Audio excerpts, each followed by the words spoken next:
معزز سامعین کرام، السلام علیکم ورحمۃ اللہ وبرکاتہ۔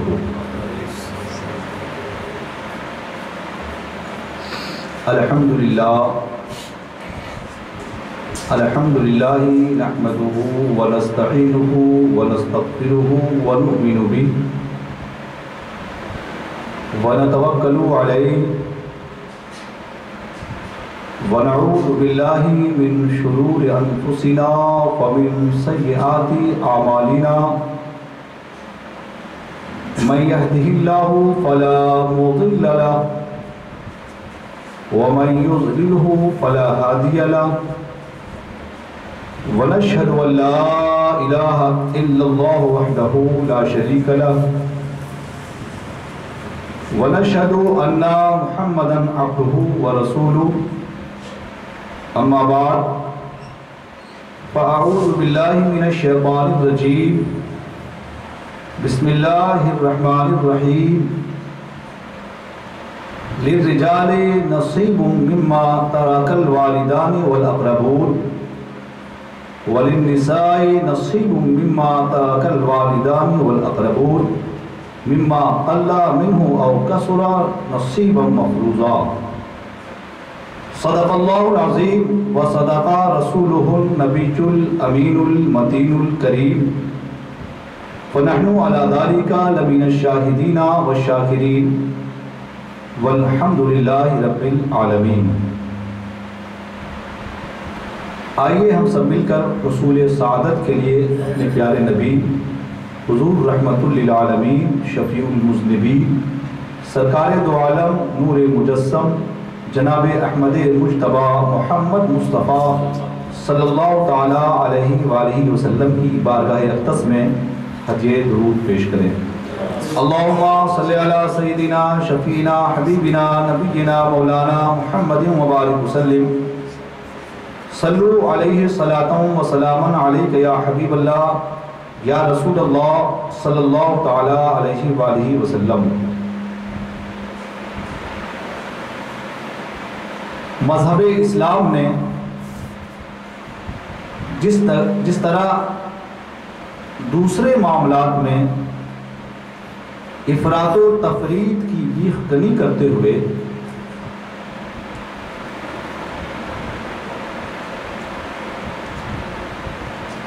ہر معاملے میں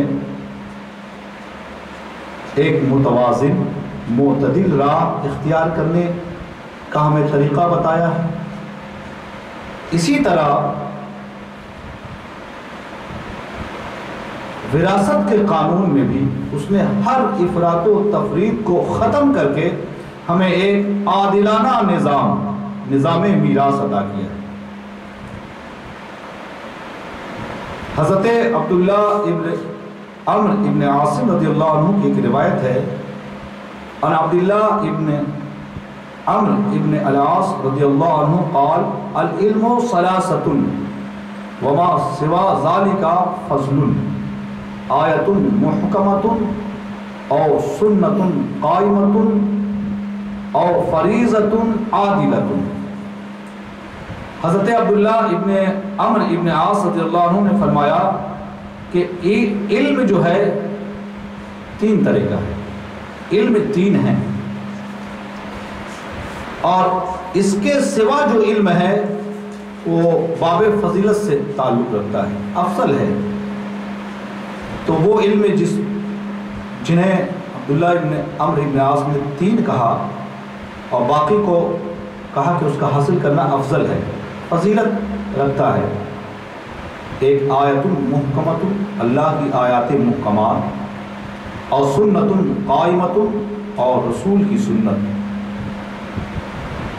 اور فریضۃ عادلۃ، اور علم فرائض، میراث کا علم جو سراسر حق پر مبنی ہے، حق پر، فریضۃ عادلۃ، عادل، ایک عادلانہ نظام اللہ تبارک و تعالیٰ نے ہمیں عطا کیا ہے۔ نظام میراث انصاف پر مبنی ایک نظام ہے۔ آپ اسلام کے نظام میراث کو، اس کے عدل و انصاف کو سمجھنے کے لیے آپ کو جو ہے تاریخ کے اوراق گردانی کرنی ہوگی۔ آپ دیکھ لیں کہ ظہور اسلام سے پہلے دنیا کی حالت کیا تھی۔ دنیا کے کونے کونے میں جب کوئی انتقال کرتا، مرتا، تو مرنے والے کے مال کا وارث جو جتنا طاقتور ہوتا وہی ہو جاتا۔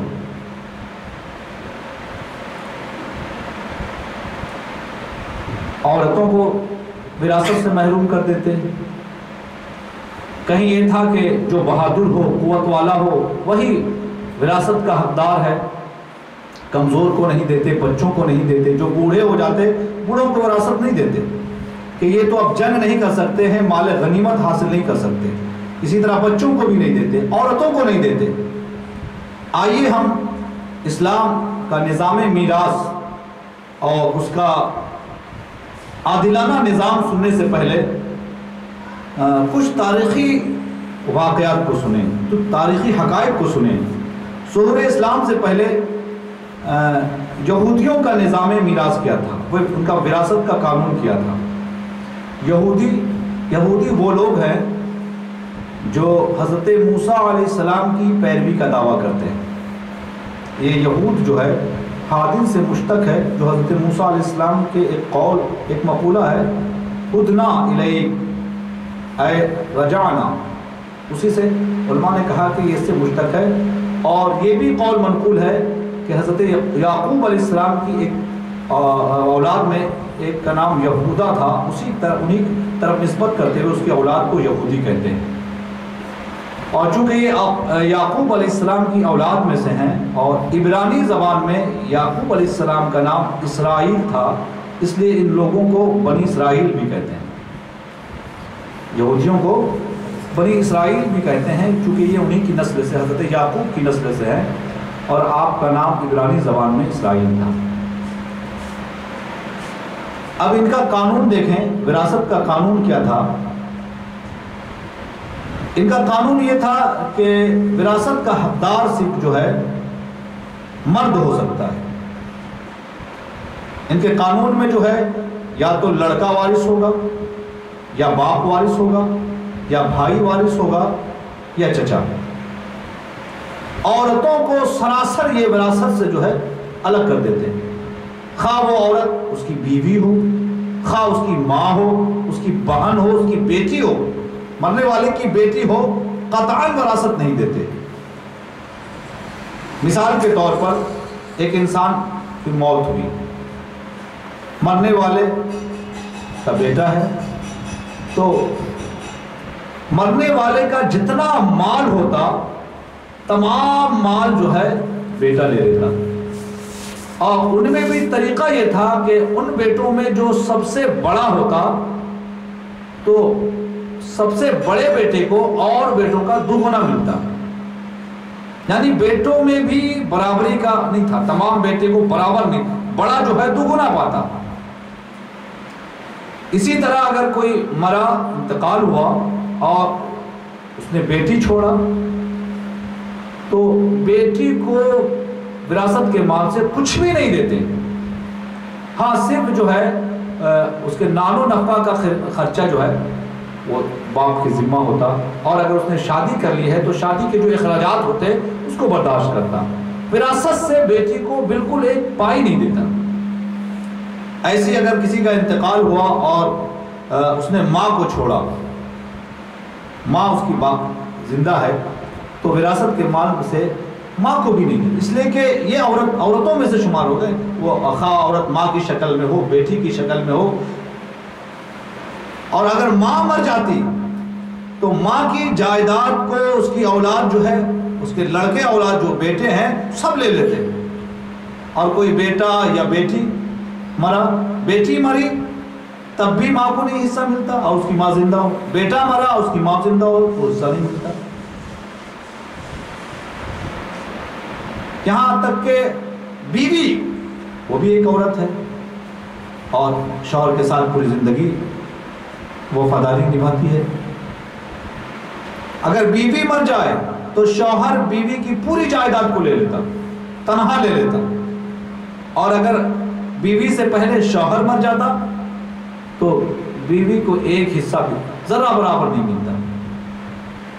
یعنی یہودیوں کے وراثت کے قانون میں جو ہے عورتوں کا کوئی حصہ ہی نہیں تھا، خواہ وہ عورت جو ہے ماں کی شکل میں ہو، بیٹی کی شکل میں ہو، بہن کی شکل میں ہو، بیوی کی شکل میں ہو، اور سارے کا سارا ورثہ جو ہے بیٹا لیتا، اگر بیٹا نہیں تو باپ لیتا، باپ بھی نہیں تو بھائی لیتا، بھائی نہیں تو چچا، یعنی صرف جو ہے مرد لیتے۔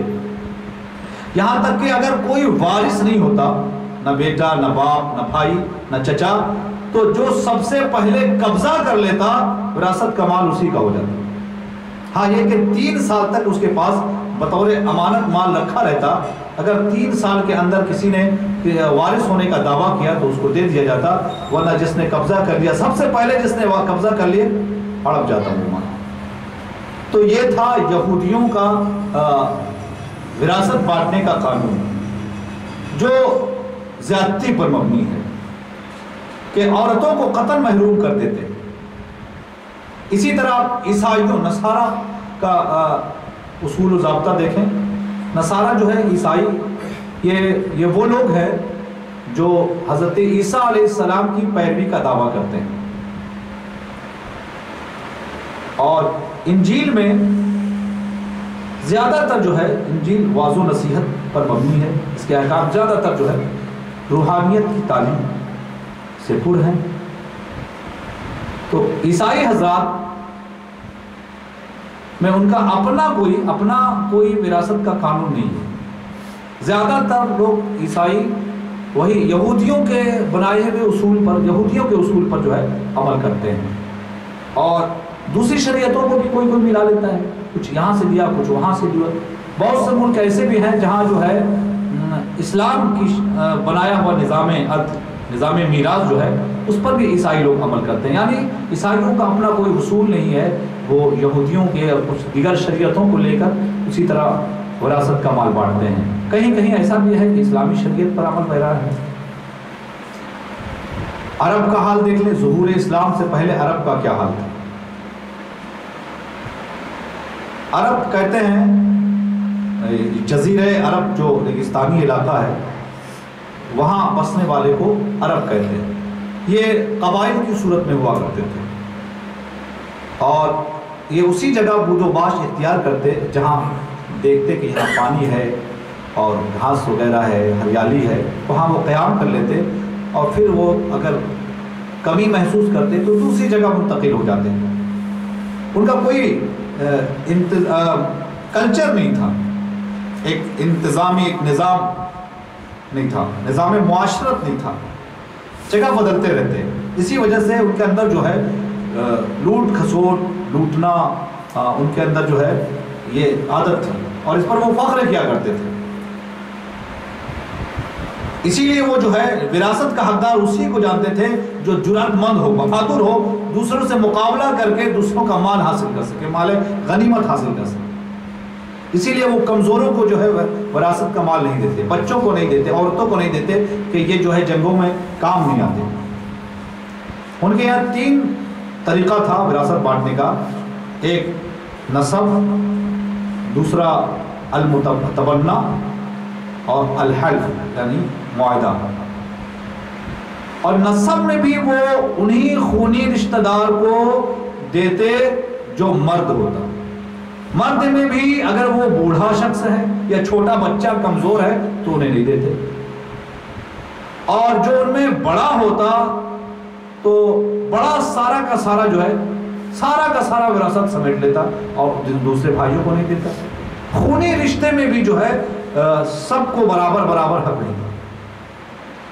ایسی ایک سبب تھا متبنہ، یعنی جسے گود لے لیتے ہیں تو وہ وارث ہوتا تھا، اور ایک سبب ان کو وراثت بانٹنے کا یہ ہوتا تھا کہ وہ کسی سے معاہدہ کر لیتے تھے، دمی دموں کا، حدمی حدموں کا، میرا خون تیرا خون ہے، میری عزت تیری عزت ہے۔ اگر میں مروں گا تو میرے مال کا وارث ہوگا، تم مرے گا تو میں تیرے مال کا وارث ہوں گا. اس طرح وہ معاہدہ کر لیتے تھے اور اس بنا پر وہ وراثت کا مال تقسیم کرتے تھے. بہرحال ابھی آپ نے ظہور اسلام سے پہلے دنیا کا حال مختصر طور پر آپ نے سنا، جس کا حاصل یہ نکلا کہ دنیا کے حصے میں جو ہے وراثت کے مال سے عورتوں کو محروم کیا جاتا تھا. خواہ وہ عورت ماں کی شکل میں ہو، بہن کی شکل میں ہو، بیٹی کی شکل میں ہو، بیوی کی شکل میں ہے، کسی کو نہیں دیا جاتا. یہاں تک کہ مردوں میں بھی بہت سی جگہوں پر جو ہے مردوں میں جو کمزور ہوتے، چھوٹے بچے ہوتے، انہیں وراثت سے محروم کر دیا جاتا. آغاز اسلام میں جو ہے وراثت کی تقسیم اسی طرح ہوتی تھی. عرب کا جو کلچر تھا، تو مدینے میں ایک واقعہ درپیش ہوا. حضرت اوس ابن ثابت صحابی رسول ہیں، ان کا انتقال ہوا تو انہوں نے اپنے پسماندگان میں ایک اہلیہ ام کنجہ اور 3 بیٹیاں چھوڑی. تو ان کے چچازاد بھائیوں نے، عرب کا کلچر تھا، ان کے چچازاد بھائیوں نے حضرت اوس ابن ثابت رضی اللہ عنہ کا پورا مال جو ہے لے لیا اور ان کی بیوی اور ان کی بیٹیوں کو جو ہے وراثت سے محروم کر دیا. آپ غور کریں، مدینہ میں مظلوموں، بے سہاروں کا سہارا جو ذات تھی وہ کون تھی؟ جناب محمد رسول اللہ. حضرت اوس کی بیوی اور نبی کریم رؤوف الرحیم علیہ تحیت و تسلیم کی بارگاہ میں حاضر ہوتی ہیں، کیونکہ ایک ہی ذات تھی جو بے سہاروں کا سہارا، مظلوموں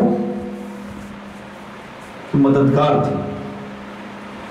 نبی کی بارگاہ میں حاضر ہوتی ہیں اور عرض کرتی ہیں، یا رسول اللہ، میرے شوہر حضرت اوس کا انتقال ہو گیا ہے، انہوں نے اپنے پیچھے 3 بیٹیاں چھوڑی ہیں اور ان کے چچازاد بھائیوں نے سارا مال ہڑپ لیا ہے، سارا مال لے لیا ہے، ہمارے پاس کچھ نہیں بچا. نبی کریم رؤوف الرحیم علیہ تحیت و تسلیم نے ان سے فرمایا کہ گھر چلے جاؤ، لوٹ جاؤ اور صبر کرو، اللہ تبارک و تعالیٰ ضرور کوئی حکم نازل فرمائے گا.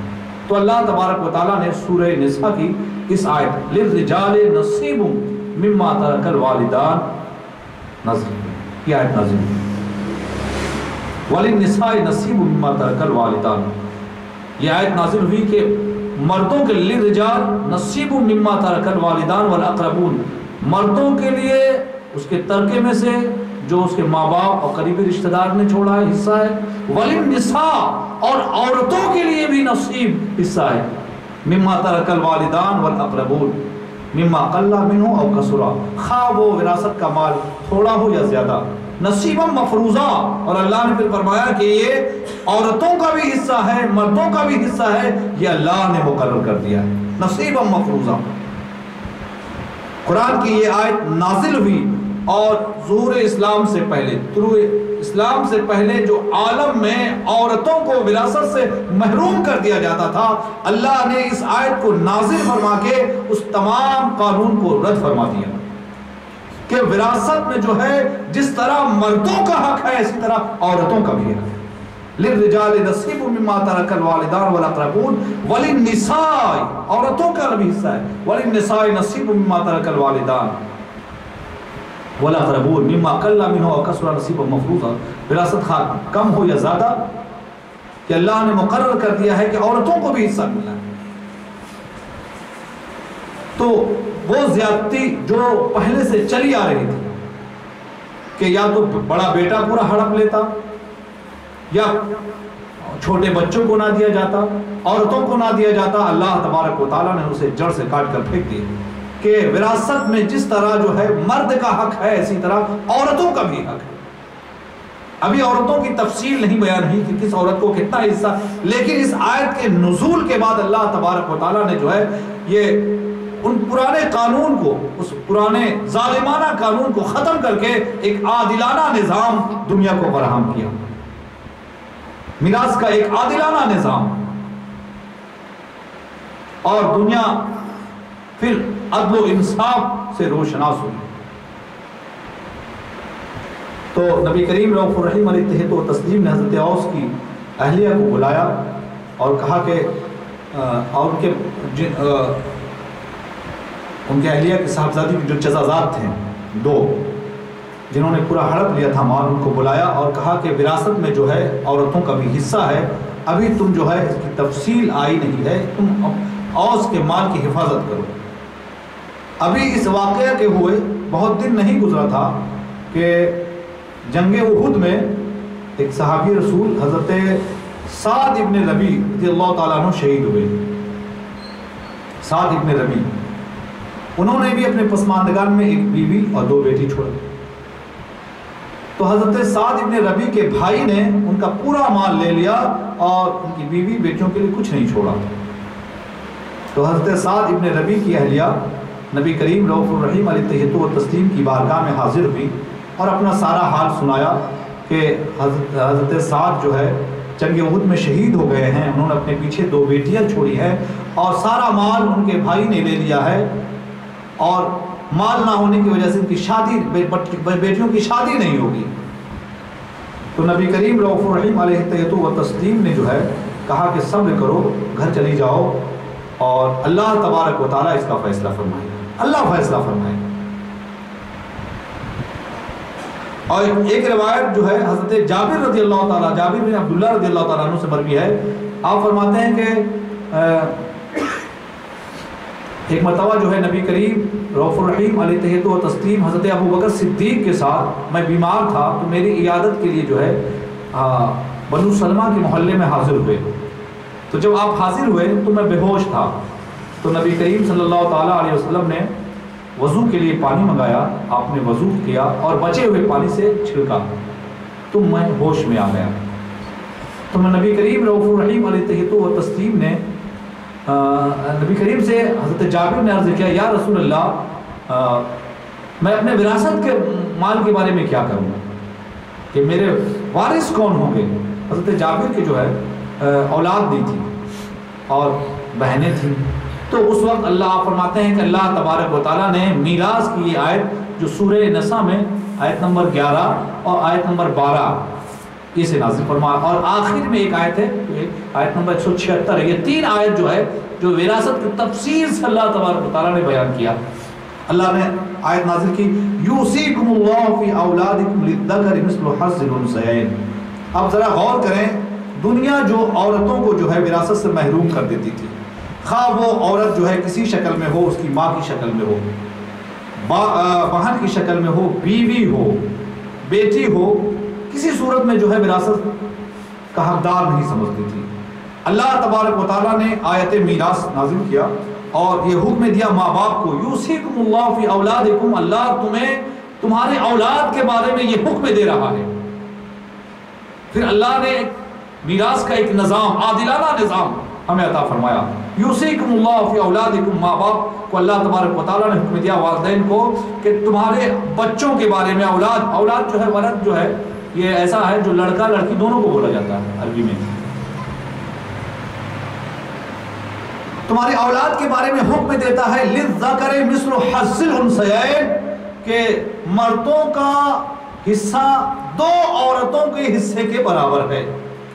تو اس آیت کو نازل کر کے کہ سارے عالم میں یہودی، عرب، عیسائی، کوئی بھی ہندوستان میں، اپنے ہندوستان میں بھی جی عورتوں کو وراثت نہیں دیا جاتا تھا۔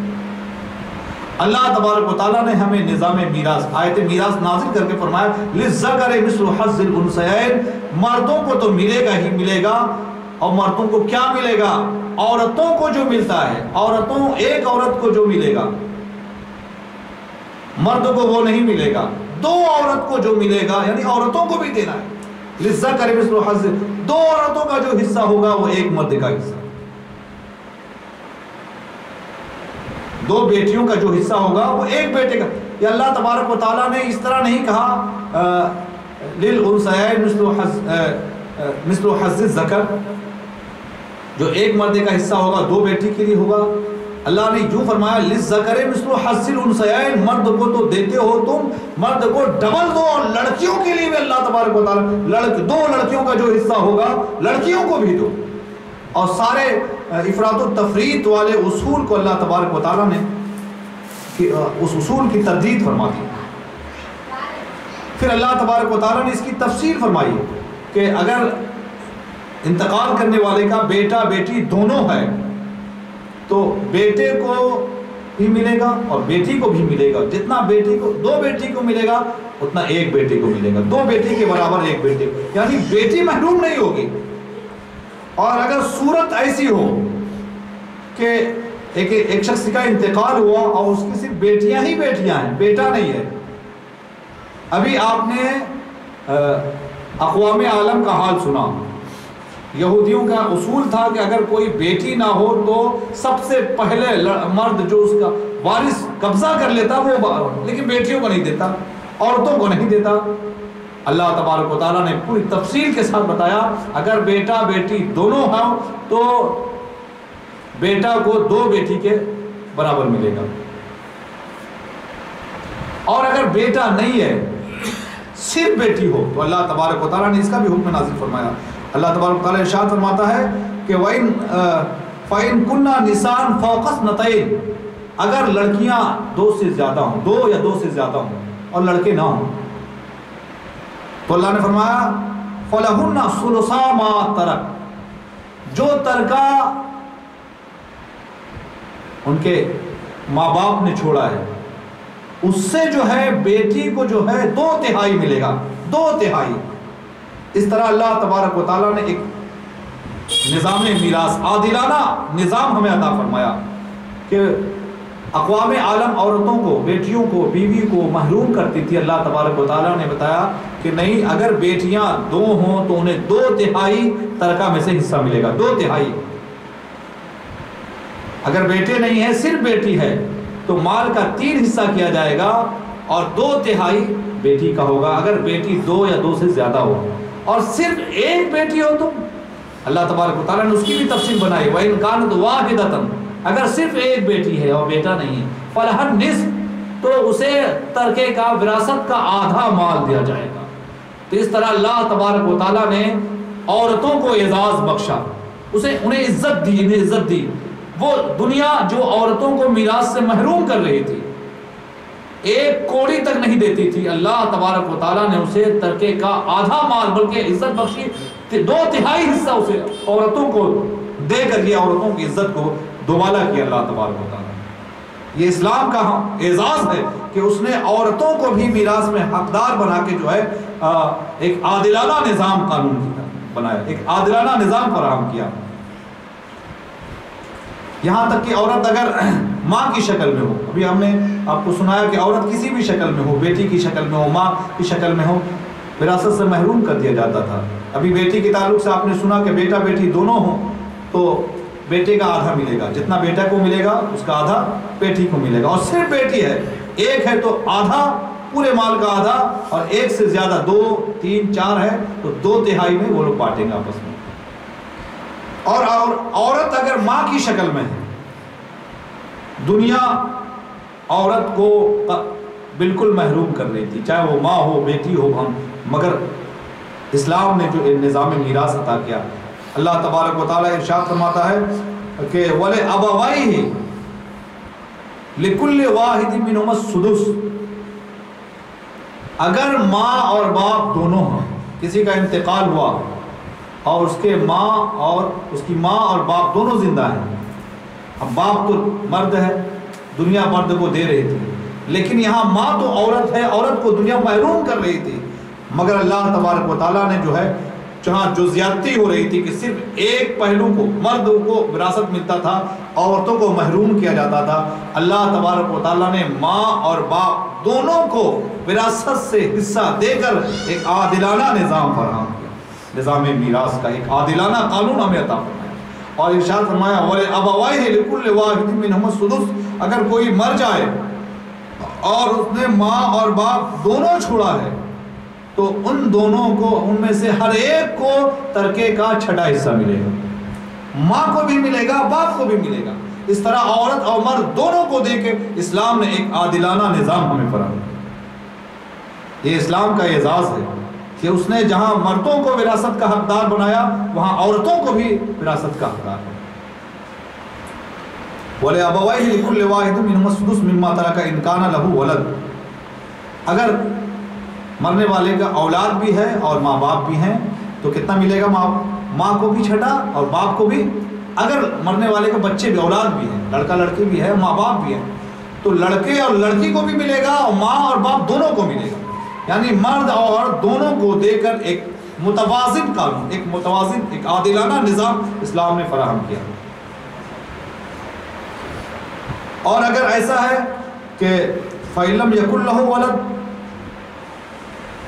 مرنے والے کی اولاد نہیں ہے، صرف ماں اور باپ ہیں، صرف ماں باپ ہیں، تو اللہ تبارک فرماتا ہے فَلِأُمِّهِ الثُّلُثُ، تو ماں کو جو ہے 1/3 ملے گا، 1/3۔ پہلے سدس تھا، چھٹا حصہ تھا، اب تیسرا حصہ ملے گا، اولاد نہیں تو زیادہ ملے گا، اور جو بچے گا وہ پھر باپ کا ہوگا، 1/3 ماں کا اور 2/3 باپ کا۔ باپ کو بھی اللہ تبارک و تعالیٰ نے حصہ دار بنایا، اور عورت کی شکل میں جو ماں موجود تھی جسے دنیا محروم کرتی تھی، اللہ نے ماں کا حصہ مقرر کر کے یہ عورتوں کو اعزاز بخشا، عورتوں کو اعزاز بخشا، خواہ بیٹی کی شکل میں عورت ہو، ماں کی شکل میں ہو، ہر ایک کا حصہ اللہ تبارک و تعالیٰ نے تفصیل سے بیان کیا۔ پھر اللہ تبارک و تعالیٰ نے فَإِنْ كَانَ لَهُ إِخْوَةٌ، اور اگر اولاد نہیں ہے لیکن بھائی بہن ہے تو اس صورت میں ماں کو چھٹا حصہ ملے گا، فَلِأُمِّهِ السُّدُسُ۔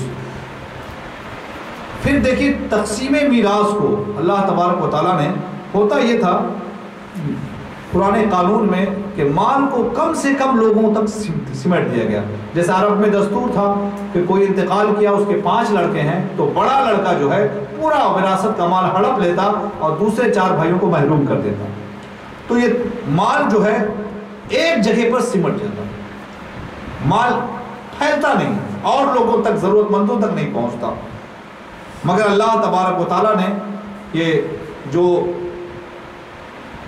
تقسیم وراثت میں جو ہے مال کا ارتکازی قانون جو تھا، ایک جگہ جب مال کو سمٹ لینے کا، اس کو ختم کر دیا اللہ تبارک و تعالیٰ، اور قریبی رشتہ داروں کی ایک لمبی فہرست بیان کی اللہ تبارک و تعالیٰ،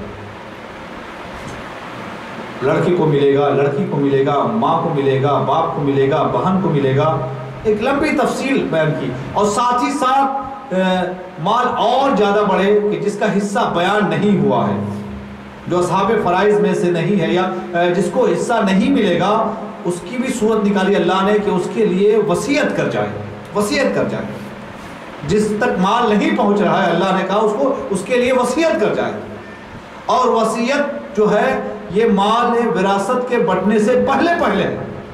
اللہ تبارک و تعالیٰ نے فرمایا کہ فَلِأُمِّهِ السُّدُسُ، ماں کو بھائی بہن کی صورت میں سدس ملے گا، اور یہ تمام ترکے کی تقسیم کب ہوگی؟ مِن بَعْدِ وَصِيَّةٍ يُوصِي بِهَا، اس وصیت کے بعد جس کا مرنے والے نے وصیت کر کے مرا ہے، یا مرنے والے کے پاس کوئی قرض ہے اور دین، تو اس دین یعنی قرض کی ادائیگی اور وصیت کی ادائیگی کے بعد تقسیم ہوگا۔ تو مذہب اسلام نے ایک ایسا نظام فراہم ہمیں کیا جس میں مال نہ ایک جگہ سمٹ کے رہ رہا ہے، مال قریبی رشتہ داروں میں بٹ رہا ہے۔ اگر کوئی ایسا قریبی رشتہ دار ہے جو وراثت کا حقدار نہیں بن رہا ہے، تو اسلام نے ایک راستہ کھولا کہ اس کے لیے وصیت کر جائے، اور اللہ تبارک و تعالیٰ نے تمام حصہ داروں کا حصہ مقرر کیا، کیونکہ انسان کو یہ معلوم نہیں ہے کہ اس کی اولاد میں سے یا اس کی اصل میں سے، ماں باپ میں سے یا بیٹے میں سے اس کے لیے نفع بخش کون ہے۔ اللہ تبارک و تعالیٰ فرماتا ہے آباؤکم و ابناؤکم لا تدرون ایہم اقرب لکم نفعا فریضۃ من اللہ ان اللہ کان علیما حکیما، تمہارے باپ اور تمہارے بیٹے میں سے تمہیں معلوم نہیں ہے کہ کون تمہیں سب سے زیادہ نفع پہنچانے والا ہے، تمہیں نہیں معلوم ہے، اس لیے اللہ تبارک و تعالیٰ نے فریضۃ من اللہ نے خود مقرر کر دیا کہ اس کا حصہ کتنا ہوگا، کیونکہ اللہ جاننے والا ہے، حکمت والا ہے، ان اللہ کان علیما حکیما، بے شک اللہ جاننے والا، حکمت والا۔ عورتوں کی ایک صورت ابھی آپ نے ملاحظہ کی کہ عورت ماں کی شکل میں ہو اقوام عالم محروم کرتی تھی، بیٹی کی شکل میں ہو اقوام عالم محروم کرتی تھی، مگر اسلام نے جو ہے باپ کا حق مقرر کیا تو ماں کا بھی کیا، بیٹے کا حصہ مقرر کیا تو بیٹی کا بھی مقرر کیا۔ ایسی ایک صورت عورت کی بیوی کی ہوتی تھی کہ بیوی جب مرتی تو شوہر تنہا اس کے مال کا، پوری جائیداد کا وارث ہو جاتا، اور جب پہلے شوہر مر جاتا تو بیوی کو ایک پائی تک نہیں دیتے. مگر اسلام نے ایک عادلانہ نظام فراہم کیا اور اللہ تبارک و تعالیٰ نے آیت میراث نازل فرمایا. ارشاد فرماتا اللہ تبارک و تعالیٰ وَلَكُمْ نِصْفُ مَا تَرَكَ أَزْوَاجُكُمْ إِن لَّمْ يَكُن لَّهُنَّ وَلَدٌ. تمہارے لیے اس ترکے کا آدھا ہے جو تمہاری بیویوں نے چھوڑا ہے. ان کانا لہن ولد, اگر ان کی اولاد نہ ہو. ایک عورت کا انتقال ہوتا ہے اور اس کا صرف شوہر ہے, اولاد نہیں ہے, تو اللہ تبارک و تعالیٰ نے فرمایا کہ بیوی کی وراثت میں سے شوہر کو آدھا ملے گا. وَلَكُمْ نِصْفُ مَا تَرَكَ, تمہاری بیویاں جو چھوڑتی ہیں ان میں سے آدھا کے وارث ہو گئے اگر اس صورت میں جب اولاد نہیں ہو. اور فَإِن كَانَ لَهُنَّ وَلَدٌ فَلَكُمُ الرُّبُعُ مِمَّا تَرَكَ مِن بَعْدِ وَصِيَّةٍ يُوصِينَ بِهَا. اور اگر مرنے والی جو عورت ہے وہ مری, اس کی اولاد بھی ہے اور شوہر بھی ہے, تو اس صورت میں اولاد کی موجودگی کی صورت میں عورت کو پھر شوہر چوتھے حصے کا 1/4 کا. اگر اولاد نہ ہو تو آدھے کا ہوگا, اور اگر اولاد ہے تو اس آدھے کا آدھا یعنی چوتھائی کا مالک حقدار ہوگا. یہاں تک تو اقوام عالم بھی تھی کہ بیوی مرتی تو شوہر اس کا پورا لے لیتا. یہ افراط زیادتی تھی. اور جب شوہر مرتا تو بیوی کو ایک ٹھیکرے تک نہیں ملتا. مگر مذہب اسلام نے عورتوں کو اعزاز بخشا, ایک اعزازانہ حصہ اسے مقرر فرمایا. اور اللہ تبارک و تعالیٰ ارشاد فرماتا فَإِن كَانَ لَهُنَّ وَلَدٌ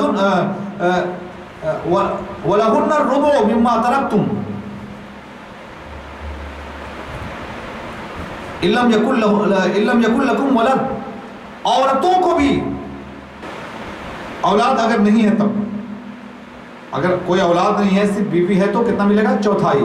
اور اگر مرنے والے کی اولاد بھی ہے فَإِن كَانَ لَكُمْ وَلَدٌ فَلَهُنَّ الثُّمُنُ مِمَّا تَرَكَ مِن بَعْدِ وَصِيَّةٍ تُوصُونَ بِهَا أَوْ دَيْنٍ. اگر ایک انسان کا انتقال ہوا اور اس نے اولاد بھی چھوڑی اور بیوی بھی, تو اس میں سے 8واں حصہ ملے گا, سمن. اگر اولاد نہیں ہے تو بیوی کو چوتھائی حصہ ملے گا, اور اولاد ہے تو بیوی کو 8واں حصہ ملے گا. تو یہ ہے اسلام کا منصفانہ قانون. اقوام عالم جو ہے عورتوں کو وراثت سے محروم کر رہی تھی, خواہ وہ ماں کی شکل میں ہو, بیٹی کی شکل میں ہو, بیوی کی شکل میں ہو. مگر مذہب اسلام نے عورتوں کو اعزاز دیا اور ایک عادلانہ قانون فراہم کیا کہ اگر شوہر مرے اور بیوی ہے تو وہ بھی حقدار ہوگی. اولاد کے ساتھ ہے تو 8واں حصہ, اولاد نہیں ہے تو چوتھا حصہ. اور اگر بیوی ملی تو شوہر حقدار ہوگا, اولاد نہیں ہے تو آدھے مال کا, اور اولاد ہے تو چوتھائی مال کا حقدار. یہ ہے مذہب اسلام کا منصفانہ قانون جسے اللہ تبارک و تعالیٰ نے, اور ان قانون کو اللہ تبارک و تعالیٰ ذکر کر کے فرماتا تلک حدود اللہ, یہ اللہ کی حدود ہیں, ان کی رعایت کرو. جو اس کا فرما بردار ہوگا اسے اللہ تبارک و تعالیٰ انعام میں جنت نصیب فرمائے گا. جو اس کا نافرمان ہوگا اللہ اسے جہنم میں ڈالے گا.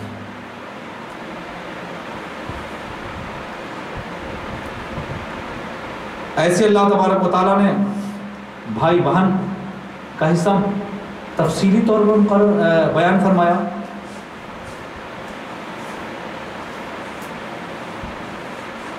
اب ذرا اس پر غور کریں کہ مذہب اسلام نے, اسلام کا جو قانون وراثت ہمیں عطا کیا ہے اس کی خوبی کیا ہے.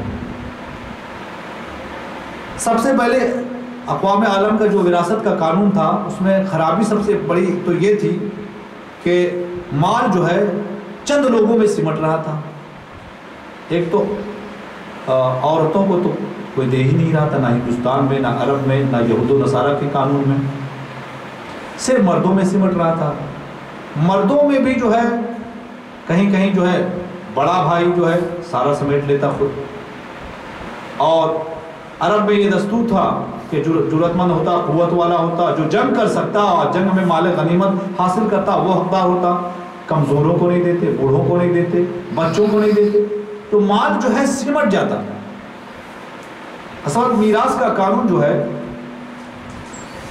یہ 3 پہلو کو لے کے چلتا ہے، ایک قرابت، ایک ضرورت، اور ایک جو ہے تقسیم دولت۔ قرابت کا اس میں بہت رول ہے کہ قرابت کی وجہ سے جو ہے حصہ جو ہے کم اور زیادہ ہوتا ہے۔ قرابت کی وجہ سے کوئی حقدار، کوئی وارث بنتا ہے، کتنا قریبی ہے، کبھی وارث بنے گا، کبھی وارث نہیں بنے گا، کبھی اس کا حصہ کم ہو جاتا ہے، کبھی اس کا حصہ زیادہ ہو جاتا ہے۔ ایسی ہی ضرورت، جس کی جتنی ضرورت ہے اللہ نے اس کا حصہ مقرر کیا۔ اس تعلق سے میں نے جمعہ میں بھی گفتگو کی تھی کہ ایک انسان فوت ہوتا ہے، اس کے والدین بھی ہیں اور بچے بھی ہیں۔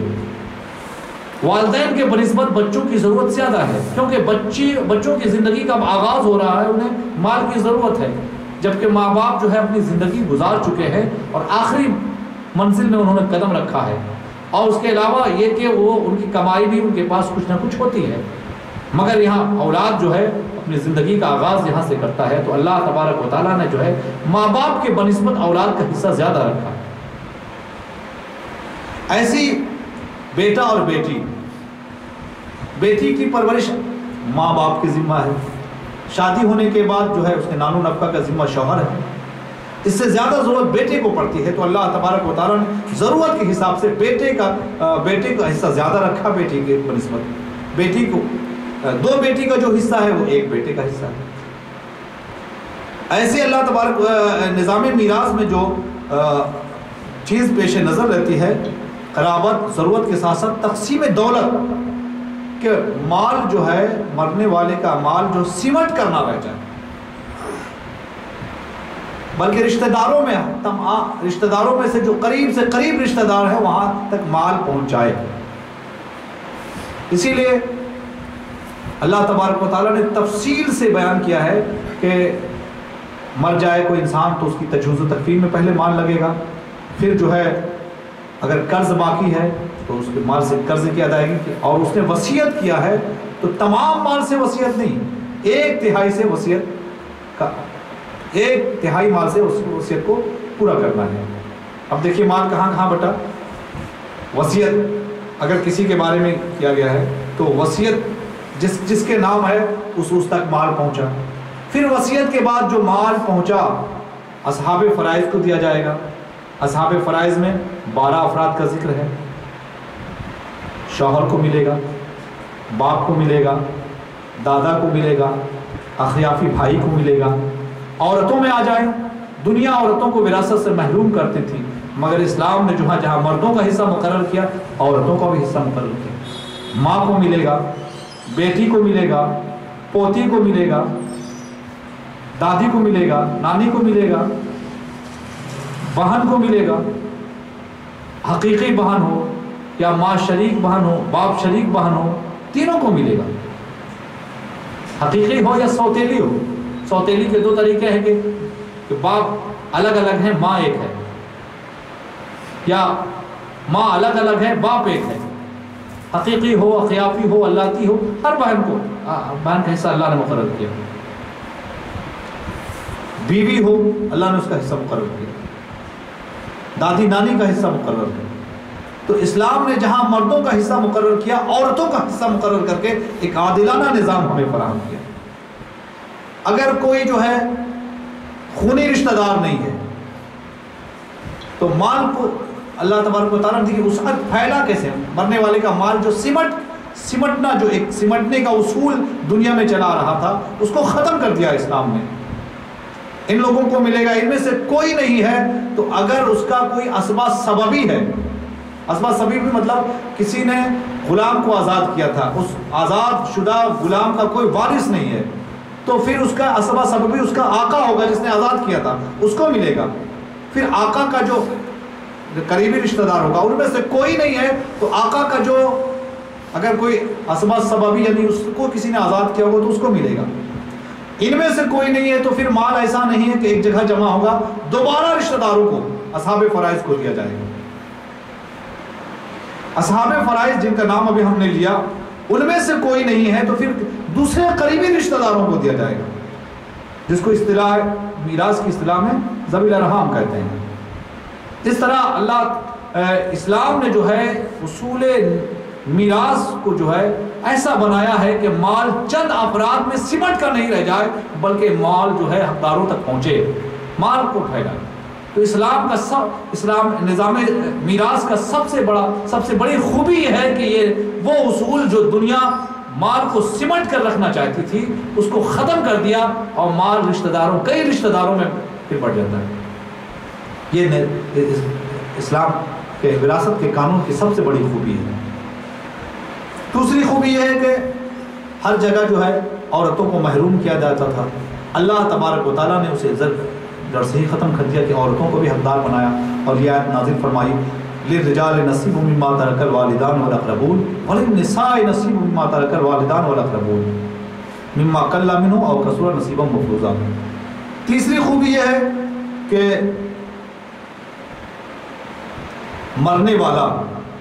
مرنے والے کو یہ اختیار نہیں ہے کہ کسی وارث کو محروم کر دے، وہ نہیں کہہ سکتا کہ یہ اسے حصہ نہیں، اس لیے اللہ تبارک و تعالیٰ نے ہر حقداروں کا حصہ مقرر فرما دیا، اللہ نے خود حصہ مقرر فرما دیا۔ اب مرنے والا کسی کو محروم نہیں کر سکتا ہے۔ یہ اسلام کا عادلانہ نظام ہے کہ پہلے کی قومیں جو ہیں اگر کسی سے دشمنی ہو جاتی یا وہ اپنے مال کو جو ہے دوسرے کو نہیں دینا چاہتا تو وہ کسی شخص کے لیے وصیت کر جاتا کہ میری جائیداد کا پورا مالک کھلا ہوگا۔ اسلام نے اس اصول کو، اس قانون کو جڑ سے اکھاڑ کر پھینک دیا، اور اللہ تبارک و تعالیٰ نے سارے حقداروں کا حصہ مقرر کر دیا۔ اور ارشاد فرمایا آباؤکم و ابناؤکم لا تدرون ایہم اقرب لکم نفعا فریضۃ من اللہ ان اللہ کان علیما حکیما۔ تمہیں نہیں معلوم ہے کہ تمہارے باپ زیادہ تمہارے لیے نفع بخش ہوں گے یا تمہاری اولاد؟ فریضۃ من اللہ، اللہ نے یہ مقرر قانون تمہیں عطا کیا ہے، کیونکہ جاننے والا حکمت والا اللہ ہی ہے، ان اللہ کان علیما حکیما۔ تو یہ اسلام کے نظام وراثت کی یہ خوبی ہے کہ کوئی مرنے والا جو ہے کسی حقدار کو، کسی وارث کو محروم نہیں کر سکتا۔ اور اس سے پہلے، ظہور اسلام سے پہلے، کوئی چاہتا تو اپنے وارث کو محروم کر دیتا، فلاں کے لیے وصیت، پورے مال کی وصیت کرتا کہ پورا میرا مال مرنے کے بعد فلاں کو دے دیا جائے، اور حقدار کا حق جو ہے مرنے سے پہلے وہ حقدار کو حق سے جو ہے محروم کر دیتا۔ اسلام کے نظام وراثت میں جو ہے یہ خوبی ہے کہ وہ کسی بھی وارث کو محروم نہیں کرتا، محرومی نہیں ہوتی۔ چوتھی خوبی یہ ہے کہ عرب میں یہ دستور تھا کہ تمام اولاد میں جو بڑا ہوتا وہ سمیٹ لیتا، یا یہودیوں کا جیسا اصول تھا کہ جو بڑا ہوتا اسے دوسروں کا ڈبل ملتا، یعنی اولادوں میں بھی، لڑکوں میں بھی جو ہے یکسانیت نہیں تھی۔ اسلام کے نظام میراث نے ہمیں اعزاز بخشا کہ اولاد میں سے 10 اولاد ہیں تو 10 لڑکے ہیں 10 کو برابر دے، خواہ وہ لڑکا بچہ ہو، نابالغ ہو، یا 55 برس کے بعد بوڑھا ہو گیا ہو۔ بھائی ایک بھائی 7 برس کا ہے، ایک 40 برس کا ہے، دونوں کو برابر ملے گا۔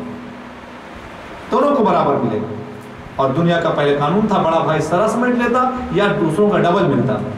اس نظام میراث، اسلامی نظام میراث کی یہ خوبی ہے کہ اس نے تمام لڑکوں کو برابر ایک یکسانیت کا حکم دیا۔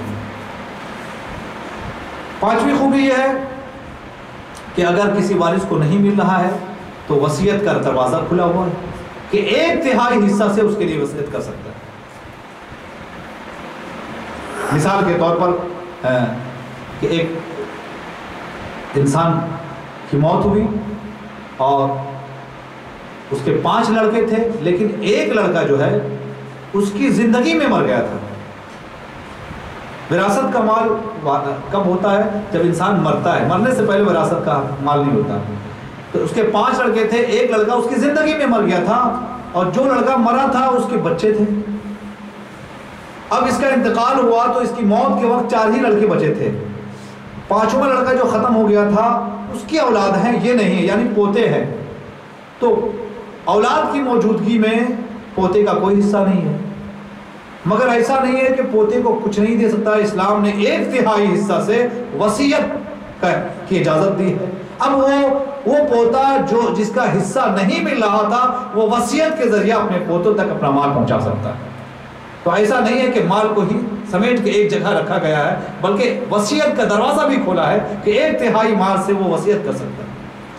اچھا، اس کی خوبی یہ بھی ہے کہ وصیت کے ذریعہ دوسرے وارثوں کو اقوام عالم محروم کرتے تھے، یہ اپنے پورے مال کی وصیت نہیں کر سکتا کہ میرا پورا مال فلاں کو دے دیا جائے۔ پورے مال کی وصیت اگر کر بھی دیا تو اس پر عمل نہیں کیا جائے گا، اس کے 1/3 مال سے وصیت پوری کرے۔ تو اسلامی نظام میراث کی یہ خوبی ہے کہ مالوں کو ایک جگہ سمٹ کر رہ جانے کا جو طریقہ چل رہا تھا اس کو جڑ سے اکھاڑ دیا۔ عورتوں کو جو محروم کر دیا جاتا تھا اس میں انصاف کا پہلو دکھایا گیا، اور کمزوروں اور بھائیوں میں برابر مساویانہ سلوک نہیں تھا اس کو ختم کیا، اور مال ایک جگہ سمٹ رہا تھا ان سب کو ختم کر کے ایک منصفانہ ایک عادلانہ نظام فراہم کیا۔ اب ہمیں غور کرنا ہے کہ اسلام نے ہمیں ایک منصفانہ نظام دے کر ہمیں عزت بخشی، تو ہمیں چاہیے کہ اس اصول اس نظام کو سیکھیں اور اس پر عمل کریں کہ اگر جو بھی حقداروں کا حق مارے گا آخرت میں بڑی پریشانی ہوگی۔ حدیث شریف میں ہے کہ اگر کسی نے دوسرے کا حق ایک بالش بھر بھی اگر دبا لیا تو آخرت میں اس کی گردنوں کے ساتھ زمین کا دوب ڈالا جائے گا۔